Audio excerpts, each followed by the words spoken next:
경건한 마음으로 하나님께 집중하며 예배로 들어가겠습니다.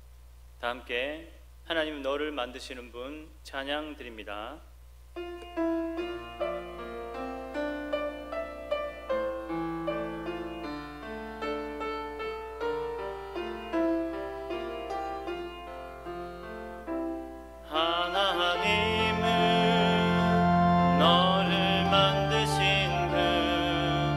너를 가장 많이 알고 계시며 하나님은 너를 만드신 분 너를 가장 깊이 이해하신단다.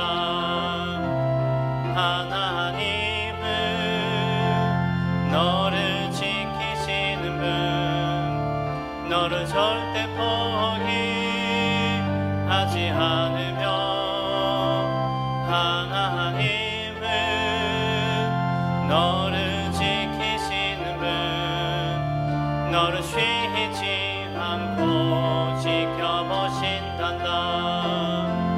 그의 생각 셀 수 없고 그의 자비 물금하며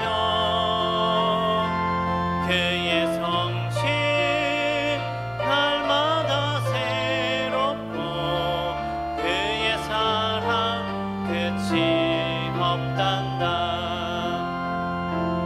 하나님은 너를 만드신 분 너를 가장 많이 알고 계시며 하나님은 너를 만드신 분 너를 가장 깊이 이해하신단다.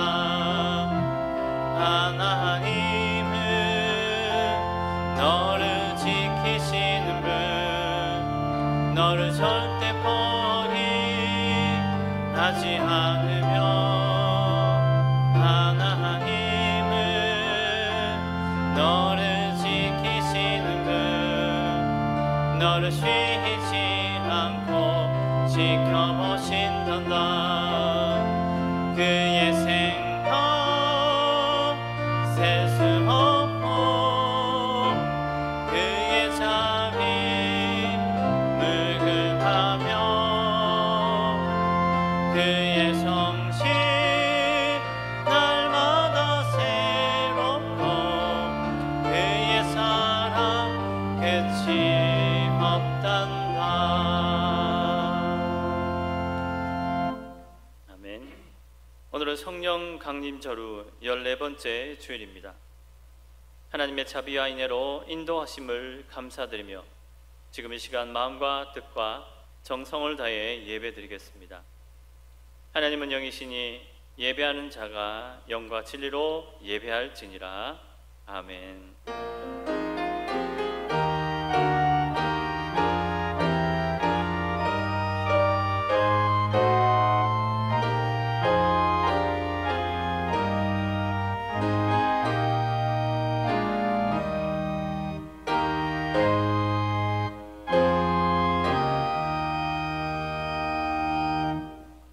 전능하신 아버지 하나님, 저희를 잊지 않으시고 예배의 자리로 불러주시니 감사합니다.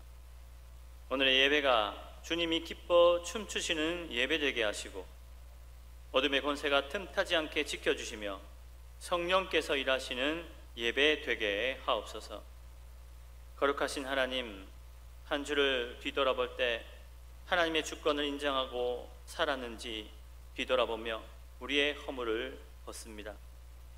같은 구역 공동체이면서도 잘 알지 못한다는 이유로 다른 성도의 어려움을 무관심하였고 지극히 작은 자를 죽게 하지 않은 것은 물론 스스로 높아지려고 하였습니다. 또한 이 땅에서 기독교의 이름이 완전히 땅에 떨어져 있는데도 입술로만 사랑과 정의를 말하며 바르게 살아가지도 기도하지도 못하였습니다. 이 모든 것이 우리의 죄이오니 아버지 하나님, 우리의 죄를 용서하여 주시옵소서. 이제는 하나님 앞에 우리 각자가 지은 죄를 조용히 고백하겠습니다.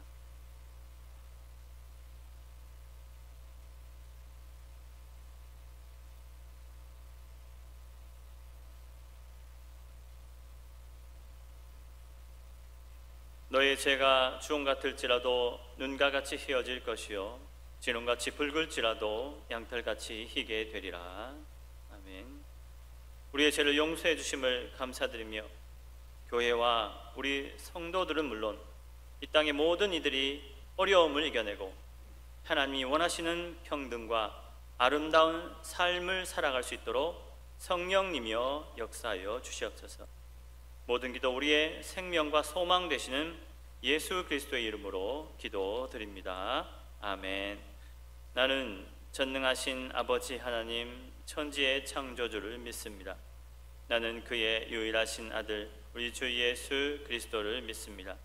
그는 성령으로 잉태되어 동정녀 마리아에게서 나시고 본디오 빌라도에게 고난을 받아 십자가에 못 박혀 죽으시고 장사된 지 사흘 만에 죽은 자 가운데서 다시 살아나셨으며 하늘에 오르시어 전능하신 아버지 하나님 우편에 앉아 계시다가 거기로부터 살아있는 자와 죽은 자를 심판하러 오십니다.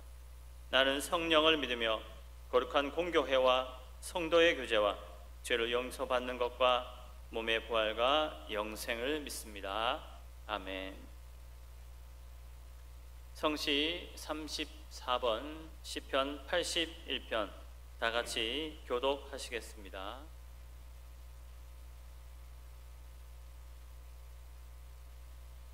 우리의 능력이 되시는 하나님을 향하여 기쁘게 노래하며 야곱의 하나님을 향하여 즐거이 소리칠지어다.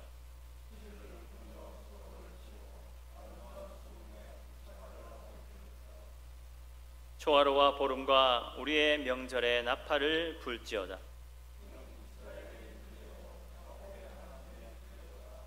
하나님이 애굽 땅을 치러 나가시던 때 요셉의 족속 중에 이를 증거로 세우셨도다. 이르시되 내가 그의 어깨에서 짐을 벗기고 내가 고난 중에 부르짖음에 내가 너를 건졌고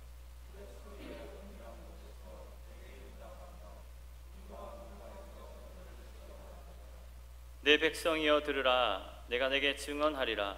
이스라엘이여 내게 듣기를 원하노라.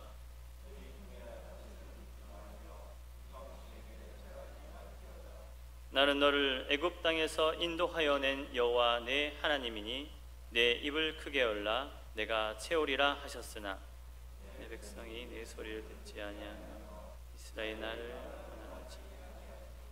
아멘. 김중창 장로님 기도하시겠습니다.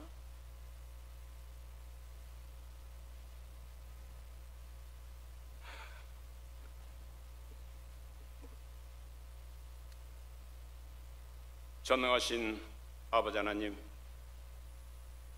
지난 한 주간의 삶도 하나님의 은혜 가운데 이 복된 삶을 살게 하시고 또한 이 어려운 난관 속에서도 저들을 지켜주시기에 먼저 하나님께 감사를 드립니다. 또한 아버지 하나님, 이 땅에는 지금 이단과 특정 교단의 집회로 인하여 우리 그리스도인들이 정말 많은 비난과 지탄의 대상이 되고 있습니다. 이런 상황 속에서도 저희들은 십자가를 지키지 못하고 십자가를 대변하지 못하고 또한 하나님께 영광되게 살지 못한 저들이기도 합니다. 부족한 저들을 하나님의 크신 사랑으로 용서하여 주시기를 원합니다. 이제 이 귀한 단상에 하나님의 말씀 들고 단상 위에 세우신 우리 담임 목사님, 준비하신 말씀 선포하실 때 말씀의 옳고 그름을 판단하는 것이 아니라 그 말씀이 전적으로 하나님의 말씀으로 받아들이고 폭넓은 마음으로 또한 하나님께 감사하며 그 말씀의 힘으로도 이 어려운 난국을 잘 이겨낼 수 있는 원동력이 될 수 있도록 주님께서 저들의 삶을 지켜주시옵소서. 또한 아버지 하나님, 코로나를 위하여 기도하지 않을 수 없습니다. 이 지구상에는 코로나19로 인하여 세상 모든 사람들이 생명의 위협을 느끼며 또한 경제적으로 너무나 어려운 난국에 처해 있습니다. 기업인들은 기업인들대로, 소상공 자영업자들은 자영업자들대로, 또한 직장인들은 직장인들대로 하루하루를 먹고 사는 일용직 근로자들 모두가 다 한 가정을 지키는 가장들이기도 합니다. 가장들의 애환을 들어주시고 이 땅의 코로나가 조속히 소멸되기를 원합니다. 주님이시여, 또한 우리 교회를 위하여 기도하지 않을 수 없습니다. 하나님, 이 영상 예배가 길어지고 또한 함께 이 예배당 예배를 드리지 못한 우리 성도님들, 각 가정마다 가정에서 영상으로 예배드리는 모든 성도님들, 혹여 이 길어지는 영상 예배를 통하여 신앙심이 흐트러질까, 믿음의 생활이 흐트러질까 염려하지 않을 수 없습니다. 주님이시여, 원하건대 이 영상 예배가 이번 주일로 마지막 예배가 되기를 소망합니다. 우리 함께 주님의 이름으로 맺어진 형제 자매들,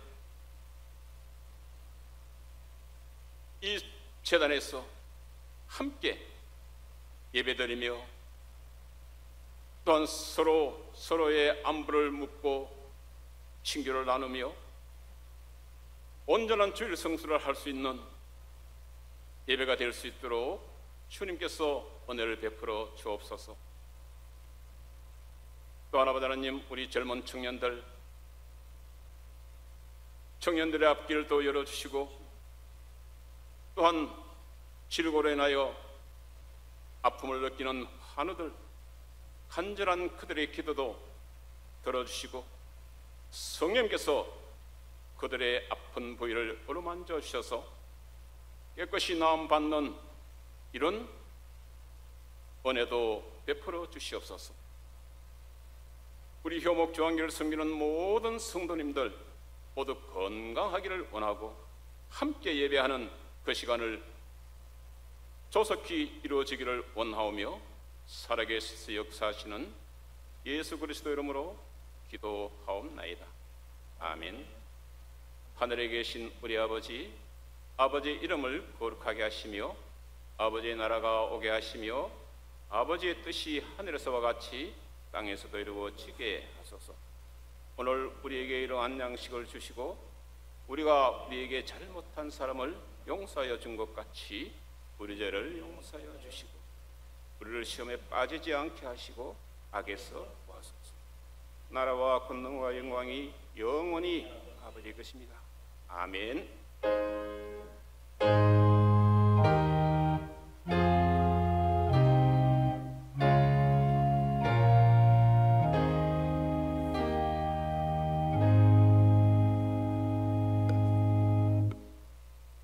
이 시간 주신 말씀은 마태복음 18장 21절 22절입니다. 신약 30페이지쯤에 있습니다. 마태복음 18장 21절 22절입니다.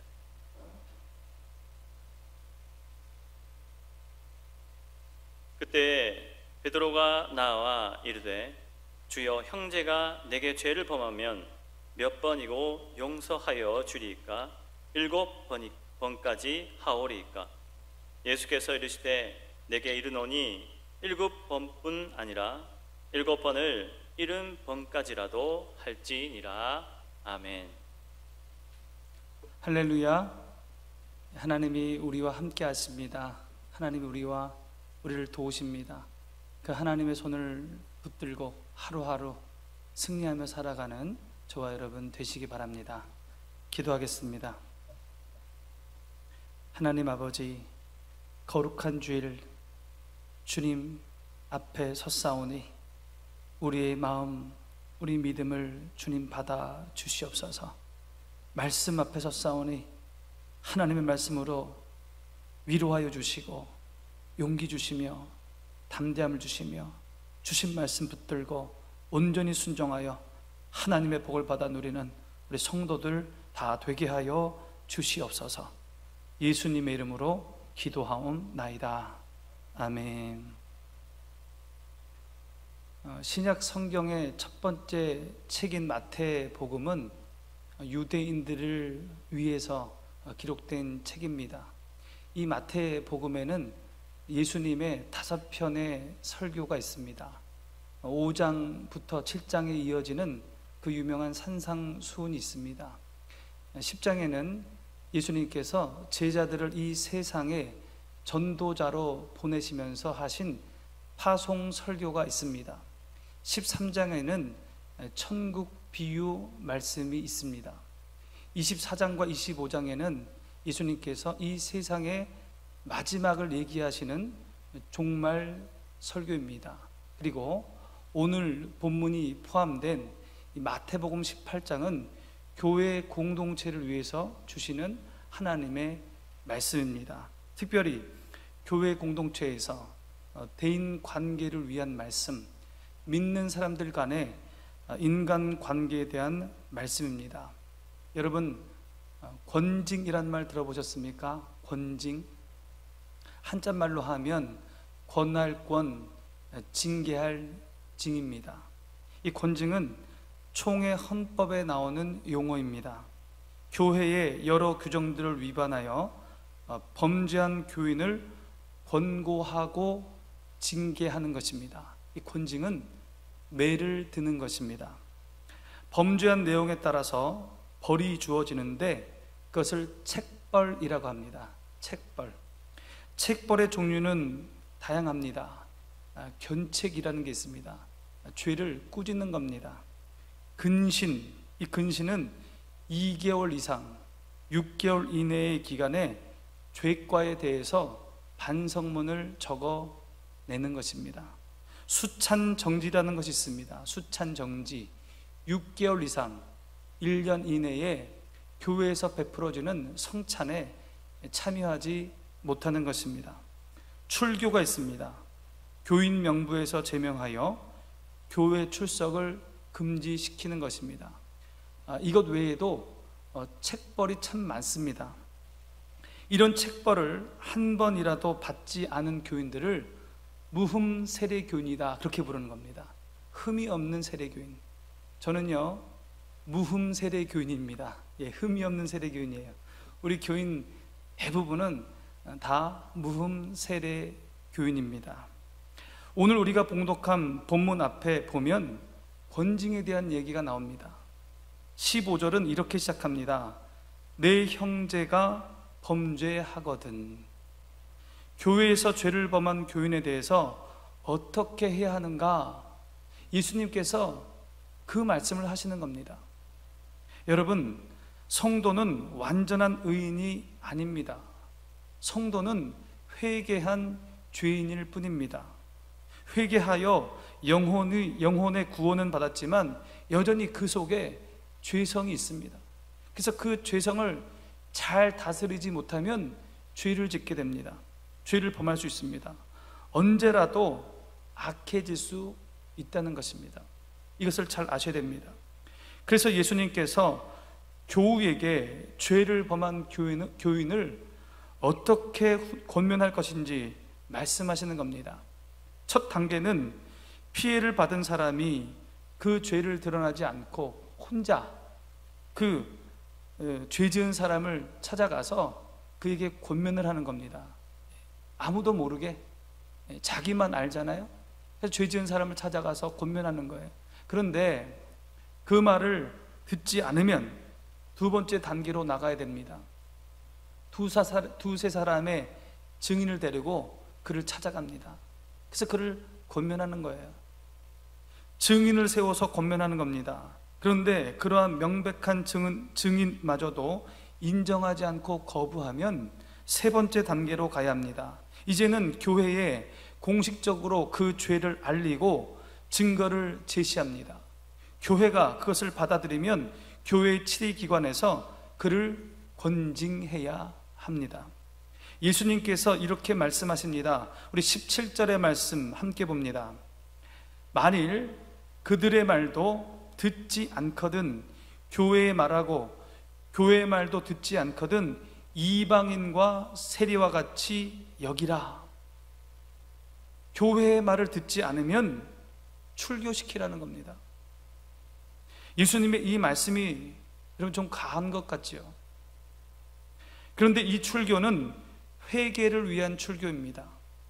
내치는 것이 아니라 회개하고 돌아올 것을 간곡하게 요구하는 겁니다. 그를 교회로부터 잠시 떨어지게 하는 것은 죄가 교회에 확산되지 않도록 교회의 순수성을, 순결성을 지키기 위해서 어쩔 수 없이 행하는 것입니다. 여러분, 이 권징은 그 동기가 사랑입니다. 사랑하기 때문에 징계하는 것입니다.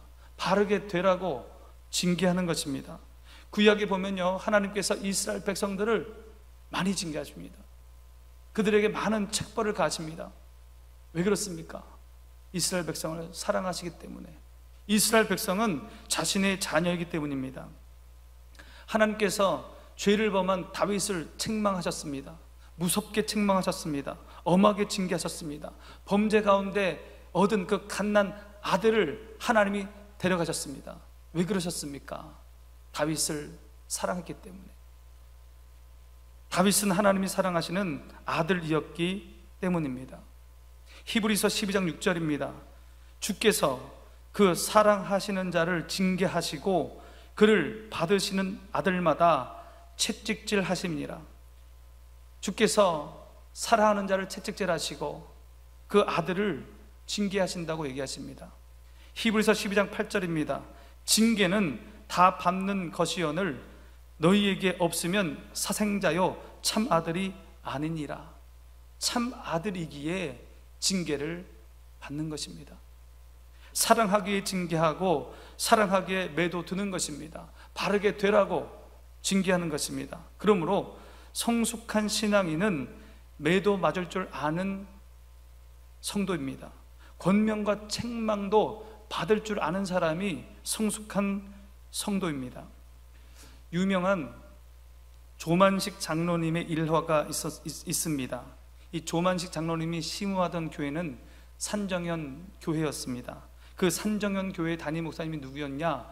그 유명한 일사가고의 주기철 목사님이었습니다. 당시 조만식 장로님은 오산학교의 선생님이었고 주기철 목사님의 스승이었습니다. 어느 주일날 예배 시간이 다 되었어요. 예배를 드리러 가려고 조 장로님이 나왔는데 마침 그때 조 장로님의 손님이 찾아온 겁니다. 그래서 그 손님하고 대화를 하느라 예배 시간을 놓쳤습니다. 설교 도중에 예배당에 들어가게 된 겁니다.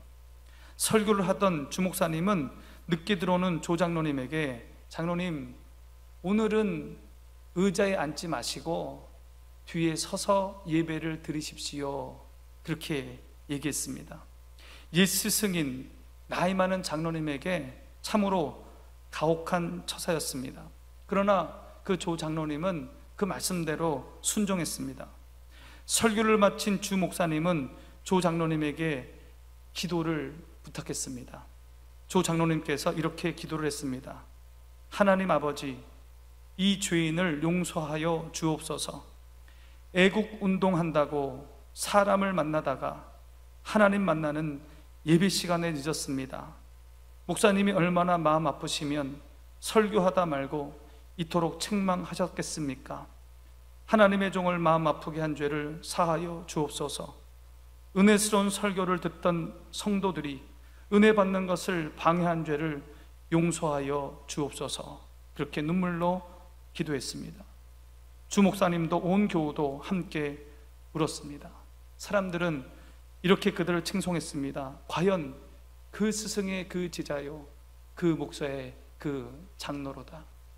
여러분, 매도 맞을 줄 아는 권면과 책망도 들을 줄 아는 그런 성숙한 성도 다 되시기 바랍니다.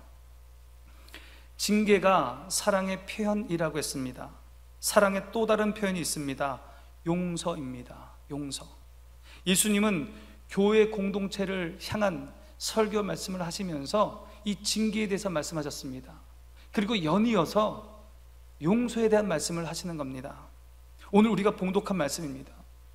용서에 대해서 베드로가 예수님께 질문을 해요. 예수님, 형제가, 성도죠, 같이 있는 성도가, 형제가 내가 범죄를 하면 몇 번까지 용서해 줘야 됩니까? 7번까지 합니까? 이렇게 질문합니다. 그 당시 유대 율법학자들은 형제가 죄를 범하면 3번까지만 용서해 줘라, 그리고 4번은 절대 용서하지 말아라, 그렇게 가르쳤습니다. 그래서 베드로는 3번을 넘어서 7번 정도 용서해 주면 대단한 것 아닙니까? 그렇게 우쭐거리면서 예수님께 지금 묻는 거예요. 여러분, 7번이면 참 대단한 것입니다. 우쭐댈 만합니다. 베드로의 이 당당한 질문에 예수님께서 이렇게 답변하십니다. 22절 말씀 함께 봅니다. 예수께서 이르시되 내게 이르노니 7번뿐 아니라 7번을 70번까지라도 할지니라. 7번뿐 아니라 7번을 70번까지 하라. 7번씩 70번이면 490번입니다. 무슨 말입니까? 끝까지 용서하라는 겁니다. 끝까지. 예수님께서 말씀하십니다. 형제가 죄를 범하고 진심으로 회개한다면 무한히 용서해 주어라. 끝까지 용서해 주어라. 여러분, 예수님의 이 말씀에 동의하십니까, 여러분? 예수님의 이 말씀이 정말 마음으로 받아들여지십니까? 참 쉽지 않은 그런 말씀입니다. 설령 이 말씀에 동의하고 그것을 받아들인다고 해도 그 말씀을 실천할 수 있습니까? 실천하는 것은 정말로 자신이 없습니다. 무조건 너에게 죄를 고백하고 용서를 구하면 무조건 용서해줘라, 무한히 용서해줘라. 참 이것이 참 어려운 실천의 과제 아니겠습니까? 여러분, 어떻게 하면 이 예수님의 말씀을 받아들이고 우리가 실천할 수 있습니까? 그것은 먼저 하나님께서 나의 수많은 죄를 용서해 주셨다는 것을 늘 깨달아야 합니다. 부족하고 흠이 많은 나를 용납하신 것, 그것을 깨달아야 합니다. 하나님이 내게 부어주신 죄 용서의 은혜를 늘 간직하고 있어야 하는 겁니다. 나 같은 죄인 살리신 그 은혜 놀라와 잃었던 생명 찾았고 광명을 얻었네. 이제껏 내가 산 것도 주님의 은혜라. 또 나를 장차 본향에 인도해 주시리. 나 같은 죄인 살리신 그 은혜 놀라와 이 죄사함의 기쁨과 이 감격, 이것을 늘 가슴에 간직하고 있을 때 용서할 수 있는 겁니다. 이 하나님의 죄사함의 은혜를 깊이 간직한 사람만이 다른 사람을 용서할 수 있습니다. 하나님의 관용을 체험한 사람들이 그 마음이 너그러워질 수 있는 겁니다. 예수님께서 용서에 대한 교훈을 하시면서 한 가지 비유를 말씀하셔요. 이 베드로에게 비유에 말씀하십니다. 용서할 줄 모르는 종에 대한 이야기입니다.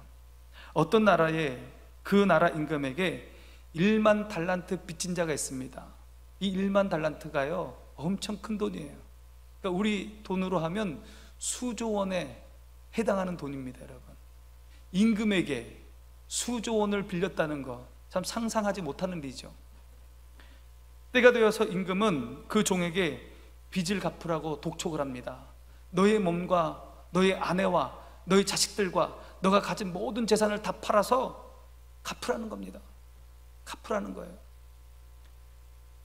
그래서 그 빚진 종이 엎드려서 절하며 간청합니다. 한 번만 봐주십시오. 눈물을 흘리며 긍휼을 베풀어 달라고 간청을 합니다. 제가 열심히 벌어서 갚겠습니다. 좀만 참아주십시오. 그렇게 긍휼을 구하고 애원을 합니다. 그러자 그 임금이 그 사람을 보면서 불쌍한 마음이 드는 거예요. 그를 불쌍히 여겨서 그의 모든 빚을 탕감해 줍니다. 얼마나 기쁜 일입니까? 그렇게 빚을 탕감받고 궁을 나가는데 사람을 만나요. 누구를 만나느냐? 자신에게 100데나리온 빚진 사람을 만나는 거예요, 여러분. 우리 돈으로 이 100데나리온은 500만 원 정도 됩니다. 나에게 500만 원 정도 빚진 사람을 만나요, 궁 앞에서. 여러분 같으면 어떻게 하셨겠습니까? 이 탕감받은 자가 어떻게 해야 됩니까? 우리 같으면 아마 그 빚 갚지 않아도 된다고 그렇게 얘기했을 거예요. 그런데 우리를 놀라게 하는 일이 벌어집니다. 이 탕감받은 종이 자신에게 빚진 사람, 500만 원 빚진 사람의 멱살을 잡고 돈을 갚으라고 고래고래 소리를 지르는 겁니다. 그 사람이 좀 기다려달라고, 참아달라고 호소를 하며 눈물로 애원해요. 근데 그 애원을 외면합니다. 그리고 그를 고소해서 옥에 가둬버려요. 이 이야기를 들은 임금이 그 탕감받은 종을 잡아 들여서 옥에 가둡니다. 예수님이 베드로에게 하신 비유의 말씀입니다. 여러분, 이 탕감받은 종은 누구를 상징합니까? 도무지 갚을 수도 없는 거액을 탕감받은 사람 누구입니까, 여러분? 누가 이 거액의 돈을 탕감받은 사람입니까? 우리 아닙니까, 여러분? 우리가 탕감받은 사람입니다. 우리는 하나님으로부터 갚을 수 없는 죄를 용서받은 사람입니다. 갚을 수 없는 죄, 우리 힘으로는 갚을 수 없는 죄를 용서받은 사람이 우리입니다. 그런데 놀라운 것은 그렇게 용서를 받고도, 그렇게 큰 은혜를 받고도 나에게 잘못한 사람을 잘 용서하지 못한다는 거예요. 여러분, 이것이 우리의 모습이 아닙니까? 조금만 나에게 섭섭한 일을 해도 금방 삐지고, 용서를 빌어도 용서해 주지도 않고, 너무나도 사소한 일로 틀어져 버리는 것이 바로 우리의 모습입니다. 여러분, 우리의 용서는 하나님의 용서에 대한 응답입니다. 예수님께서 말씀하십니다. 너희가 먼저 용서를 받았기 때문에 용서해 주라. 너희가 먼저 용서받았기 때문에 용서해 주라. 그 임금은 그 탕감받은 종에게 이렇게 얘기합니다. 33절의 말씀입니다. 내가 너를 불쌍히 여긴 것 같이 너도 내 동료를 불쌍히 여김이 마땅하지 아니하냐 하고, 내가 너를 불쌍히 여겨서 용서해 주었으면 너도 그를 불쌍히 여겨서 용서해 주는 것이 당연한 것이 아니냐. 여러분, 주님은 말씀하십니다. 우리가 용서하는 것은 마땅한 일이다. 마땅한 일이다.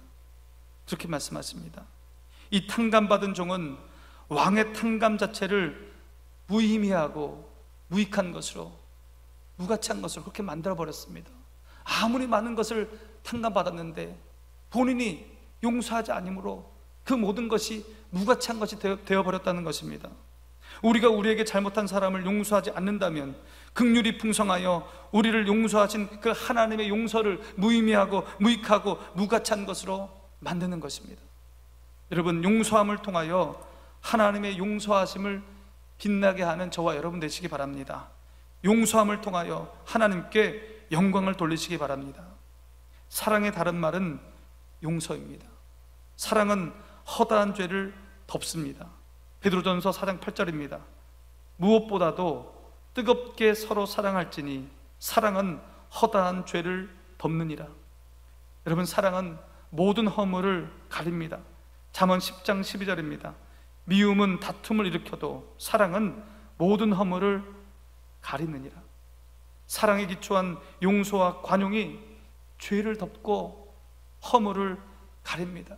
여러분, 어떤 부모가 자식의 죄를 자꾸 드러냅니까? 사랑하기에 덮어주고, 사랑하기에 용서하고, 사랑하기에 죄를 가리는 것입니다. 이 용서와 관용이 사람을 살리고 사람을 새롭게 하고 공동체를 변화시키는 겁니다. 박찬석 전 경북대 총장의 아버지에 대한 뭉클한 회고담이 있습니다. 오래전에 모 일간지에 실린 글입니다. 이런 글입니다. 제가 한번 읽어보겠습니다. 나의 고향은 경남 산청입니다. 지금도 비교적 가난한 곳입니다. 그러나 아버지는 가정 형편도 안 좋고 머리도 안 되는 나를 대구로 유학 보냈습니다. 나는 대구 중학교를 다녔지만 공부를 싫어했습니다.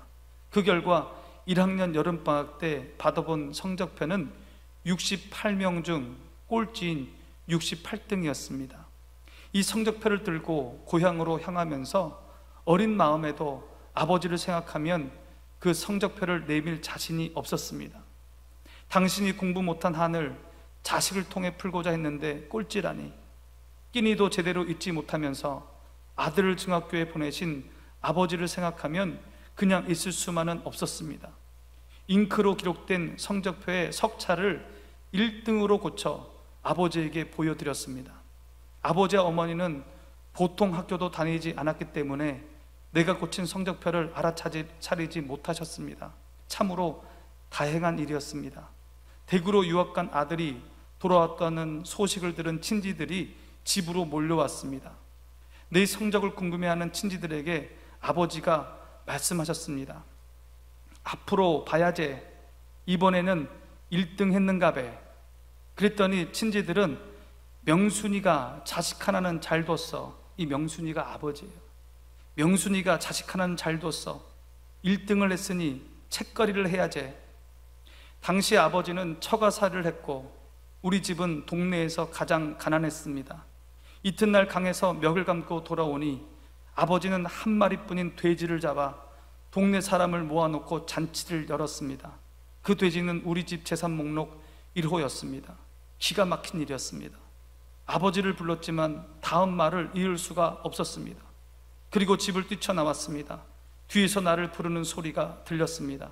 겁이 난 나는 강으로 가 죽어버리고 싶은 마음에 물속에서 숨을 참고 버티기도 했고 주먹으로 내 머리를 내리치기도 했습니다. 그 사건 이후에 나는 달라졌습니다.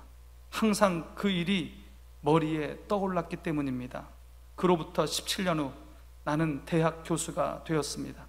그리고 나의 아들 민우가 중학교에 입학했을 때, 그러니까 내 나이 45살 되던 날 부모님께 33년 전의 일을 뒤늦게 사과드리려 했습니다. 어머니, 저 중학교 1학년 때 1등 한 건요, 그때 옆에서 담배를 피우시던 아버지가 말씀하셨습니다. 그만해라. 알고 있다. 민우가 듣는다. 성적을 위조한 것을 알고도 돼지를 잡아 잔치까지 하신 부모님의 마음을 박사이자 교수이자 대학 총장인 나는 아직도 감히 헤아릴 수 없습니다. 여러분, 이 아들이 어떻게 교수가 되고 박사가 되고 대학 총장이 되었습니까?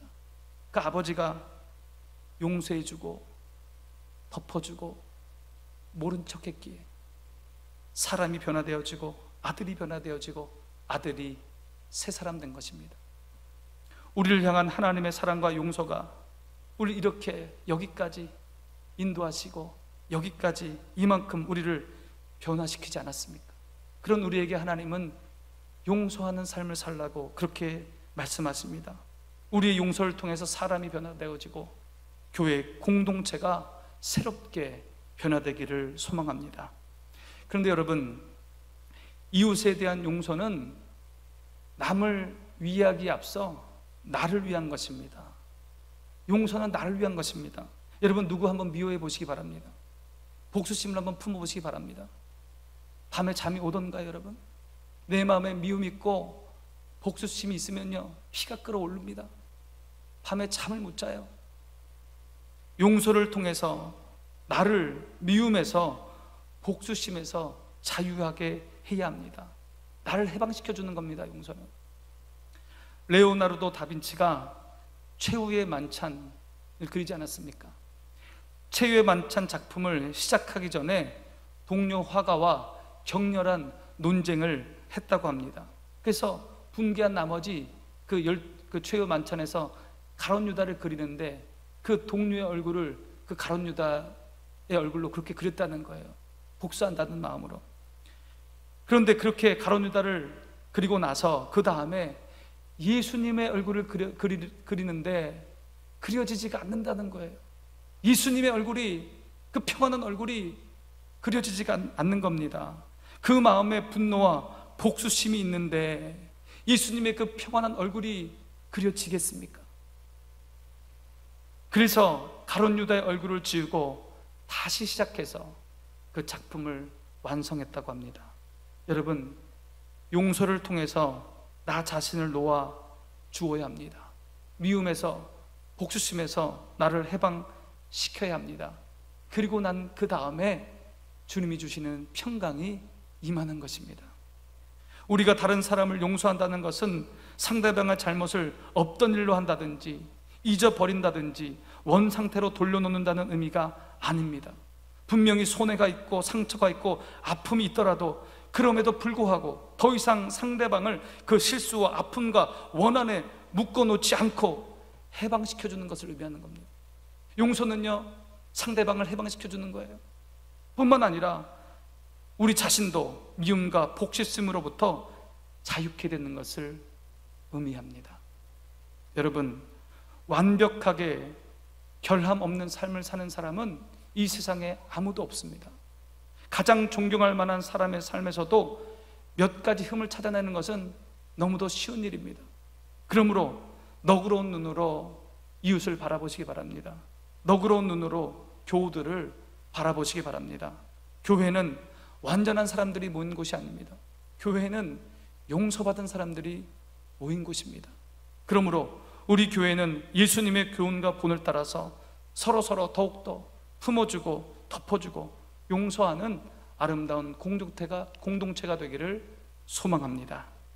기도하겠습니다. 하나님 아버지, 하나님의 자비와 사랑으로 우리 마음을 가득하게 하여 주시옵소서.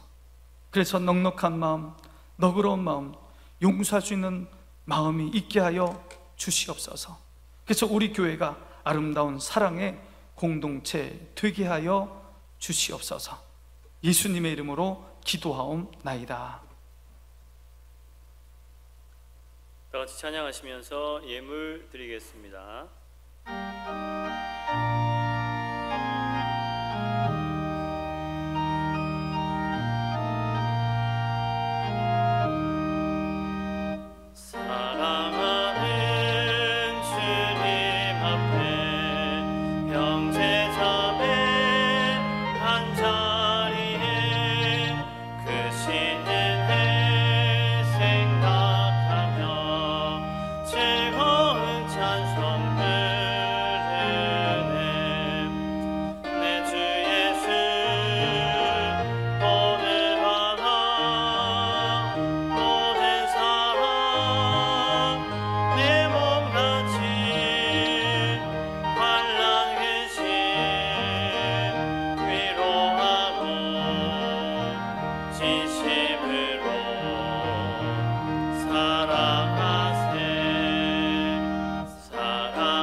보이셨네 사랑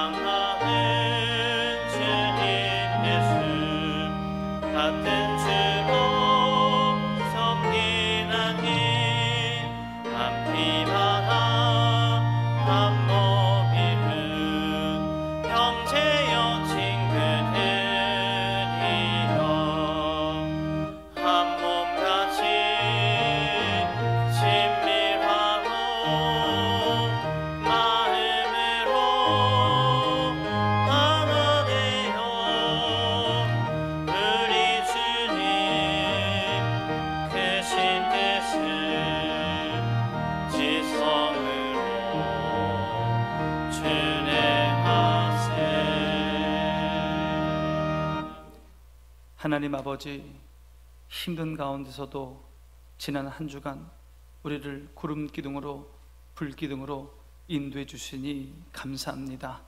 그 은혜에 감사하여서 주일 예물을 드리오니 하나님 받아 주시옵소서.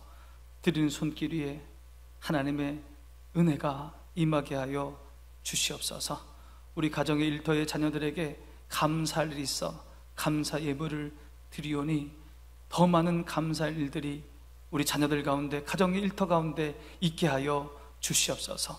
이 세상의 주인이 하나님 되시고, 나의 삶의 주인이 하나님 되시고, 우리 가정의 주인이 하나님 되시고, 우리 자녀의 주인이 하나님 되시고, 우리 가정에 주신 모든 것 하나님께로부터 온 줄로 알고 11주 예물을 드리오니 그 믿음, 그 마음을 보시고 하늘의 신령한 복으로, 땅의 기름진 복으로 축복하여 주시옵소서. 이 세상에 죽어가는 영혼들, 그들을 위하여 선교 헌금을 드립니다. 하나님, 그 예물 생명 살린 일에 귀하게 사용되게 하시며 드리는 손길 위에 축복의 축복을 더하여 주시옵소서. 여러 가지 명목의 헌금을 드립니다. 마음으로 몸으로 헌신하는 우리 성도들이 있습니다. 그 마음, 그 헌신 보시고 축복의 축복을 더하여 주시옵소서. 하나님 아버지, 코로나19로 또 여러 가지 수해로 어려움 당하는 우리 백성들이 있습니다. 하나님 불쌍히 여겨주시고 이때에 하나님의 뜻이 무엇인지 분별하여 하나님의 뜻에 순종하는 우리 삶이 될 수 있도록 인도하여 주시옵소서. 경제적인 어려움 가운데 있는 성도들 하나님 믿음으로 인내하게 하여 주시며 피할 길 열어주시는 주님 바라보게 하여 주시옵소서. 육신의 질병으로 고통당하는 우리 성도들이 있사오니 하나님 찾아가셔서 만져주시고 고쳐주시고 새롭게 하여 주시옵소서. 악한 질병은 다 떠나가게 하여 주시옵소서. 성령의 불로 태워주시고 성령의 검으로 도려내 주시옵소서. 회복시켜 주시옵소서. 예수님의 이름으로 기도하옵나이다.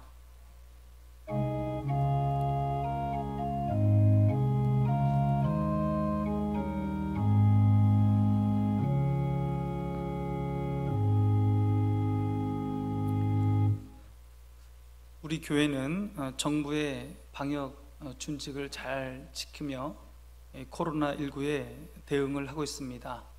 그래서 돌아오는 토요일 9월 19일까지는 모든 예배를 온라인 예배로 드리겠습니다. 그리고 다음 주일 20일부터는 예배당 예배로 모이겠습니다. 기존 동일한 시간에 1부는 오전 9시, 2부는 오전 11시, 3부는 오후 1시 이렇게 예배당 예배로 모여서 현장에서 예배를 드리겠습니다.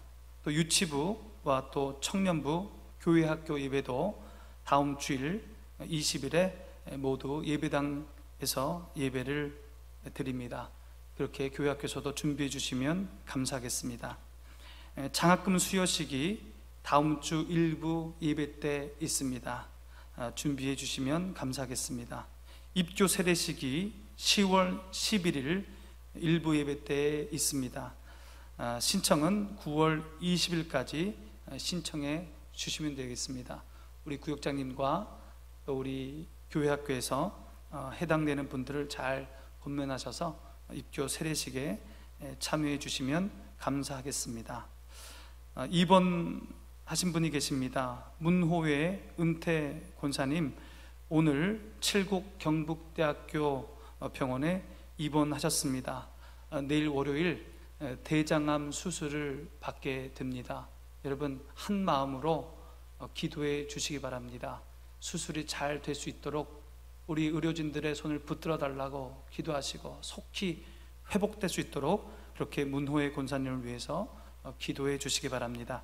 성경 200독 운동 김순옥 권사님, 이필분 명예집사님 한 독씩 추가하셔서 136독이 되었습니다. 성경 말씀 읽으면 마음이 너그러워집니다. 성경 말씀을 읽으면 용서의 마음이 생깁니다. 그 마음으로 공동체를 아름답게 만들어가는 저와 여러분 되시기 바랍니다. 모두 일어나셔서 찬송가 458장 1절 3절 찬송하겠습니다.